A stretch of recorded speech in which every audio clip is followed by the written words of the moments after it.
Evangel ministries നിങ്ങൾക്കായി അവതരിപ്പിക്കുന്ന തിരുവചനം.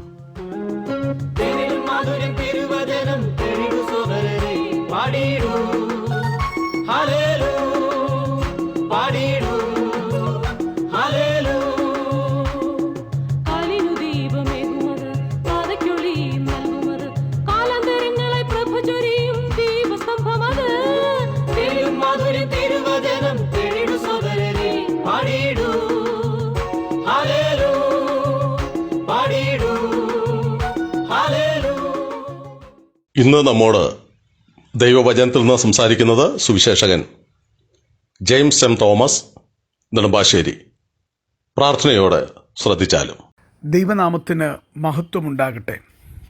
എല്ലാ പ്രിയപ്പെട്ടവരെയും ഇവാഞ്ചൽ മിനിസ്ട്രീസ് ക്രമീകരിക്കുന്ന തിരുവചനം എന്ന വചന പഠന പരമ്പരയിലേക്ക് ഹാർദമായി സ്വാഗതം ചെയ്യുന്നു. നാം ഓർത്തുകൊണ്ടിരിക്കുന്നത് ശമൂവേലിൻ്റെ 1-ാം പുസ്തകത്തിൽ നിന്നാണല്ലോ. ശമൂവേലിൻ്റെ 1-ാം പുസ്തകത്തെ അധികരിച്ചുള്ള 26-ാമത്തെ എപ്പിസോഡിലേക്ക് ഹൃദയപൂർവ്വം സ്നേഹപൂർവ്വം സ്വാഗതം ചെയ്യുന്നു. ഏലിയുടെ പുത്രന്മാരുടെ പാപങ്ങളെക്കുറിച്ചാണ് നാം ഓർത്തുകൊണ്ടിരിക്കുന്നത്. ദൈവത്തിൻ്റെ പുരോഹിതനായ ഏലിയുടെ പുത്രന്മാർ, അവർ ദൈവം ആഗ്രഹിച്ചതുപോലെയല്ല ജീവിച്ചത്. അവരുടെ പാപങ്ങളിൽ 12-ാം വാക്യത്തിൽ രേഖപ്പെടുത്തിയിട്ടുള്ളത് നാം ഓർക്കുകയുണ്ടായി. അവർ നീചന്മാരായിരുന്നു എന്നുള്ളതാണ്. ഒരു ദൈവ പൈതൽ ഒരിക്കലും അരുതാത്തത് ചെയ്യുവാൻ അനുവാദമില്ല. ദൈവത്തെ ശുശ്രൂഷിക്കുന്ന വ്യക്തിക്കും അത് തികച്ചും ബാധകമാണ്. യാതൊരു തരത്തിലും പാപത്തിൻ്റെ സ്വാധീനമുള്ള ജീവിതം കർത്താവ് ആഗ്രഹിക്കുന്നില്ല. അതിനായിട്ടല്ല ദൈവം അവിടുത്തെ ഏകജാതനായ പുത്രൻ്റെ തങ്കച്ചോരയാൽ നമ്മളെ വീണ്ടെടുത്തത്. മറിച്ച് നമ്മളെ തന്നെ വിശുദ്ധമായി സൂക്ഷിപ്പാൻ, നമ്മുടെ ചിന്തകളും നമ്മുടെ ശരീരവും എല്ലാം ഹൃദയപൂർവ്വം വിശുദ്ധമായി സൂക്ഷിപ്പാൻ സ്വർഗത്തിലെ ദൈവം വ്യക്തമായ നിർദ്ദേശം നമുക്ക് ദൈവവചനത്തിലൂടെ നൽകുന്നുണ്ട്. ഇന്ന് നാം ചിന്തിക്കുന്നത് ഏലി പുരോഹിതൻ്റെ മക്കളുടെ 2ാമത്തെ പാപം എന്താണ് എന്നുള്ളതാണ്. അതും 12-ാം വാക്യം 2-ാം അധ്യായം ശമൂവേലിൻ്റെ 1-ാം പുസ്തകത്തിലുണ്ട്. എന്നാൽ ഏലിയുടെ പുത്രന്മാർ നീചന്മാരും യഹോവയെ ഓർക്കാത്തവരുമായിരുന്നു. എന്താണ് ദൈവത്തെ ഓർക്കാതിരിക്കുക എന്ന് പറഞ്ഞാൽ? ദൈവത്തെ ആ രീതിയിൽ അറിഞ്ഞുകൂടാ എന്നല്ല, അല്ലെങ്കിൽ ദൈവിക വിഷയങ്ങൾ കാണുന്നില്ല എന്നുമല്ല, ദൈവികമായ വിഷയങ്ങൾ ഹൃദയത്തിൽ വരുന്നില്ല എന്നുമല്ല, മറിച്ച് ദൈവത്തോടുള്ള ബഹുമാനത്തിൽ നിന്നും ഭക്തിയിൽ നിന്നും വിശുദ്ധിയിൽ നിന്നും അത് ചെയ്യുന്നില്ല എന്നുള്ളതാണ്. ദൈവത്തെ അറിയാത്തവരെന്ന് ഉദ്ദേശിക്കുമ്പോൾ കേവലം അറിവ് കൊണ്ടുള്ള വിഷയമല്ല അവിടുത്തെ പ്രമേയം, മറിച്ച് ദൈവത്തോടുള്ള അനുസരണമാണ് അവിടുത്തെ വിഷയം. എന്നെ ശ്രദ്ധിക്കുന്ന പ്രിയപ്പെട്ടവരെ, ഏലിയുടെ മക്കൾ യഹോവയെ ഓർക്കാത്തവരായിരുന്നുവെന്ന് പറഞ്ഞാൽ അവർക്ക് ദൈവത്തെക്കുറിച്ച് അറിവില്ല എന്നല്ല അതിൻ്റെ അർത്ഥം. അവർക്ക് ദൈവത്തെക്കുറിച്ച് ബുദ്ധി കൊണ്ടറിയാം.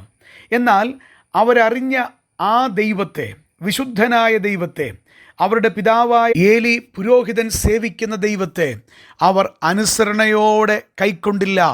ദൈവവചനത്തിന് അവർ അനുസരണം കാണിച്ചില്ല. ദൈവത്തിൻ്റെ ഹിതത്തിന് താല്പര്യം കൊടുത്തില്ല. അവർക്ക് ഇഷ്ടമുള്ളതുപോലെ അവർ ദൈവസന്നിധിയിൽ ജീവിച്ചു, പാപത്തെ സ്നേഹിച്ചു എന്നാണ് അതിൻ്റെ അർത്ഥം. എന്നെ ശ്രദ്ധിക്കുന്ന ഓരോ പ്രിയപ്പെട്ടവരോടും ഒരു ആത്മപരിശോധനയ്ക്ക് തയ്യാറാകുവാൻ സ്നേഹത്തോടെ ഓർമ്മപ്പെടുത്തട്ടെ. ദൈവത്തെക്കുറിച്ച് നമുക്കെല്ലാവർക്കും അറിവ് കൊണ്ട് തീർച്ചയായിട്ടും മനസ്സിലായിട്ടുണ്ട്.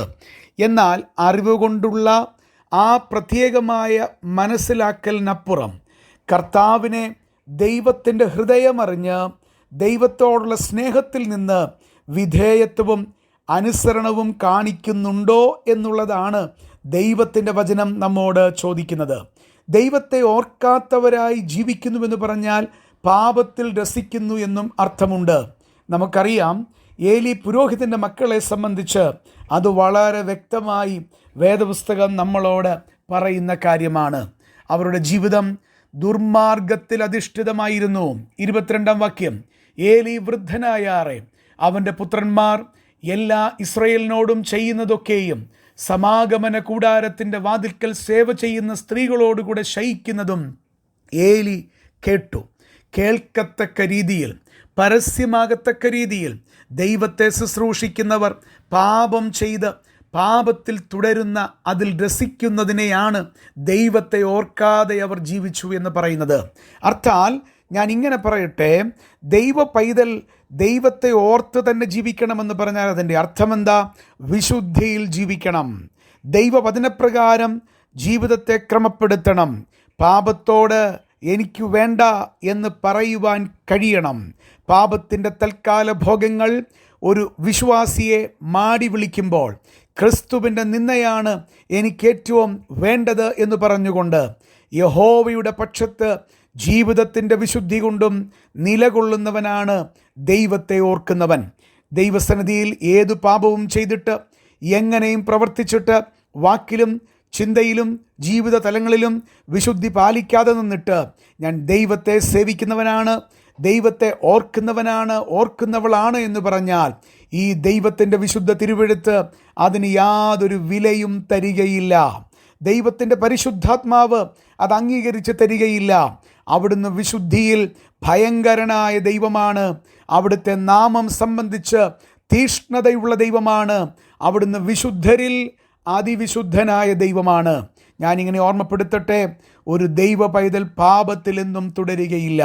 അവൻ്റെ ജീവിതത്തിൽ, അവളുടെ ജീവിതത്തിൽ ദൈവത്തെ ഓർക്കത്തക്ക രീതിയിൽ ജീവിതത്തെ ദൈവവചനത്തിൻ്റെ ക്രമമനുസരിച്ച് ക്രമീകരിക്കുക തന്നെ ചെയ്യുമെന്നുള്ളതിന് യാതൊരു സംശയവും വേണ്ട.